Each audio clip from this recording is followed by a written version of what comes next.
Hi everyone, welcome back to Databricks session. I hope you're doing very well.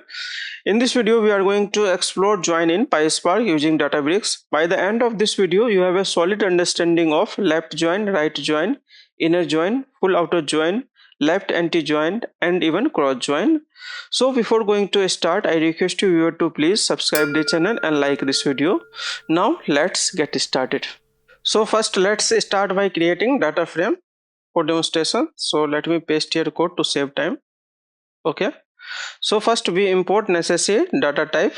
Okay, stack type and stacked field to create here schema, and integer type and string type as a data type. Okay, here order id is a unique identifier, customer id is a foreign key for customer table. We will create it shortly, and order date and order amount. Okay, so let me execute to create this data frame using spark.create data frame. Okay, so you can see here df_1 data frame is created. Okay, now let us create customer data frame, which is second data frame. Okay, so here first to define here schema for customer data frame.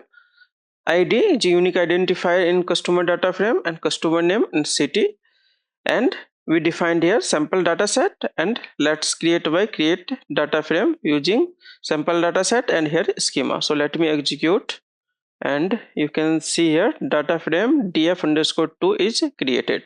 Okay, so first data frame act as a fact table and second data frame act as a dim table. You can consider first data frame as a transaction table or fact table, and this is a lookup table, or you can see here dim table. Okay, also known as sometime master table. So let's see join. Now let us perform join. Okay, so let's start by left join.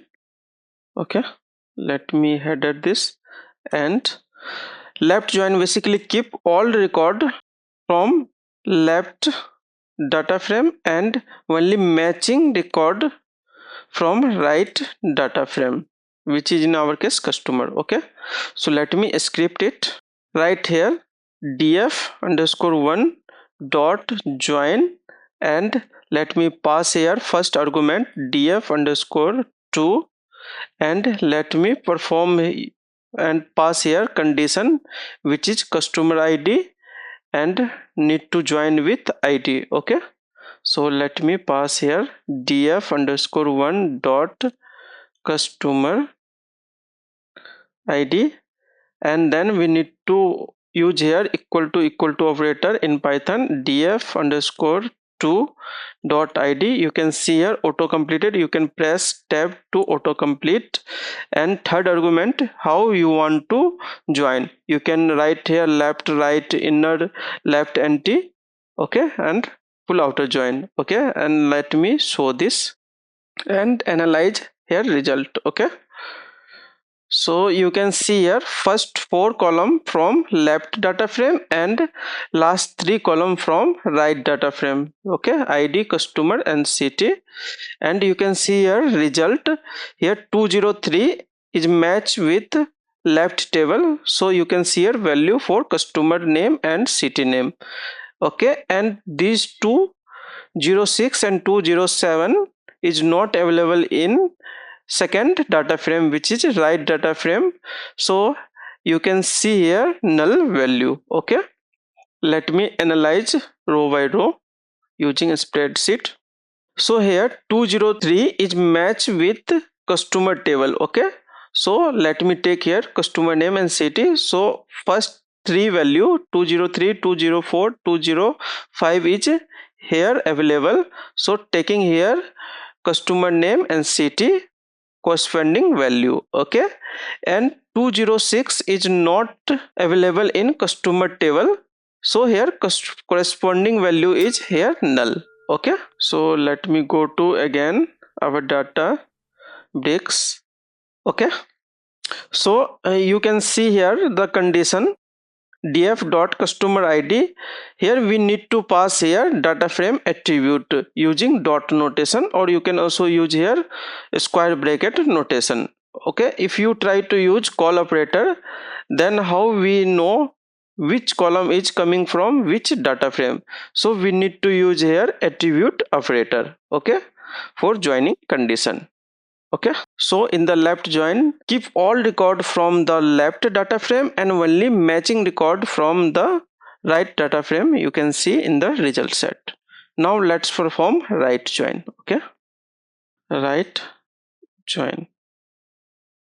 Okay, right join does it opposite to left join. Okay, it's basically keep all record from the right data frame and only matching record from the left data frame. Okay, so let me copy this and paste here and simply write here right data frame. Okay, so in our case df underscore 2 is right data frame. Okay, so let me execute this and let's analyze the result. Now you can see here all record from the right data frame is coming for last 3 column. Okay, and you can see a null value for id 201 and 202 is written because of there is no this id available in left data frame. You can see a 201 and 202 is not available in left data frame. Okay, now let's perform inner join. Okay, so let me write here inner join. Okay, so it's written only matching records from both data frame. Okay, okay, so let me script it. Let me copy this script and paste here and simply write here inner. Okay, let me execute and you can see here the result. It's written only matching record from both data frame 203, 204 and 205 here available in customer id, both available in both data frame. Okay, here we apply customer id and id, so it's written only 3 record and you can see here, go to here 204 and 205 excluded from the result because this 2 id is not available in first data frame, and similarly for 206 and 207 this customer id is not available in customer table or second data frame in id section. Okay, so this 4 record is excluded from the result. Next let's perform full outer join. Okay, so let me write here full outer join. Okay, so basically it return all records from both data frame. Okay, so let me escape this, let me copy this. Okay, and let me write here code and simply write here full outer join, full outer join. Okay, and let me execute and you can see here the result. First 4 column and records for left table or left data frame and last 3 record for right data frame, and you can see here the null value for which is not match in second data frame, and similarly for second data frame which is right data frame, here you can see here null value because 206 and 207 id is not available in right data frame. Okay, df2. Okay, now let's perform left anti join. Okay, so this is interesting join, so let me write here left anti join. Basically it return row from the left data frame that do not match with right data frame. So let me write here it only return the row or records from the left data frame that do not match with right data frame. Okay, so let me copy this code and paste here and simply change this to left anti, left in a small letter, left underscore anti. Okay, and let me execute and you can see here the result. This return only the row from the left data frame that do not match with right data frame. Okay, so 206 and 207 is not available in first data frame, second data frame in customer table. Okay, so that's why it's written here. Okay, and write anti-join is not supported by Databricks. You can do simply using sweeping with df1 and df2. Okay, so if you want to use a write data frame, simply use here df2 and df1. Okay, so this is considered as a write anti-join. Okay, so here 201 and 202 is written because this 201 and 202 is not available in df1, means first data frame. Okay, finally let's see cross join. Okay, so let me write here cross join. Okay, so basically it's written all records from the left data frame and combine with or join with all records from the right data frame. Okay, so basically you can see here in first data frame here is 5 records, so 203 first record is joined with every record from the right data frame, means 203 joined with 201, 202, 203, 204 and 205. Similarly 204 joined with 201 to 205. So let's see using result. So let me script it.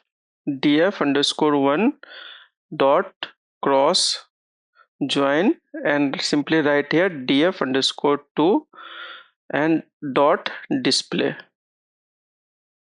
to see result. Okay, let me execute and you can see around 25 record because in first data frame there is 5 records and in second data frame there is 5 records, so 5 into 5, here is 25 row. Okay, so you can see here 203 and join with every record from the second data frame. Okay, 20 here is 5 for 201, 201 for every record from the first data frame join with second data frame. Okay, so this can get very large data set, so use it carefully. Okay, so that's it. We successfully demonstrated different type of join in PySpark using Databricks. So friend, if you found this helpful, don't forget to like, share and subscribe for more PySpark data tutorial, and drop a comment below if you have any question. Okay, so thank you for watching. See you in the next video. Thank you so much.